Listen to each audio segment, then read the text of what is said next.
Last year, you actually made the Forbes list. Yep. How did that feel, going from, not having a record deal, grinding on your own, to being on the Forbes list? It's cool as hell. It's awesome. And, it just makes people look at me like I'm rich.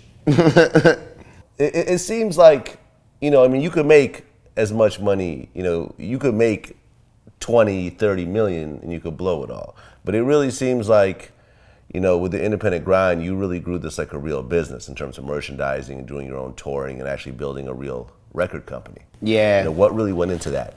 It takes a lot of like careful branding, and you got to spend money to make money, of course. So a lot of, I don't really put too much money out that I don't plan on getting back. But a lot of it just comes from taking the right opportunities and just making the best of them. Whether it be, partnering up with Raw to do papers, or, partnering up with G-Pen through Taylor Gang. And I just break my businesses down and put them in the right areas to where it makes sense and I don't have all my eggs in one basket. And, just through careful, plotting and planning, it's like things are set up to where money's not really the issue.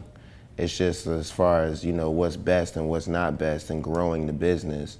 And any businessman, that reaches that point, they're still growing and they're still doing more things. But I've definitely gotten off to a really good start, and I'm happy with it. Do you have like a long-term plan to step away from the music and just run the company? Nah. I definitely always plan on doing something musical, even if it's just, A&Ring or executive producing, something like that. But as long as I have a voice, I'm pretty much going to be recording music, and that's just that. But I want to grow it. I want to manage, people who don't do music. I want to do films. I want to have, DJ equipment. You know what I mean? I want to have software. I want to have all types of shit. How does it feel to essentially be the poster boy for marijuana? Sweet. Weed was looked at as something that slowed you down or like hindered you from your future, or you couldn't get to where you want to be, or companies wouldn't fuck with you because you smoke weed. But I get so many artists in trouble because they're like, well, Wiz has endorsements and he smokes weed all day. So now everybody want to fucking smoke weed and shit. But it's cool because that just makes weed look more friendly. So I'm happy.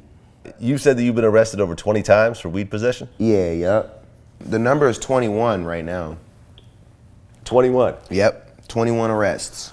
People want to smoke with me because they're like, niggas know Wiz is smoking, or if they smell weed, they're just gonna blame it on Wiz.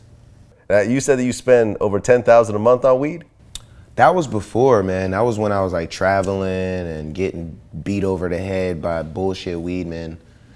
But now I kind of have a system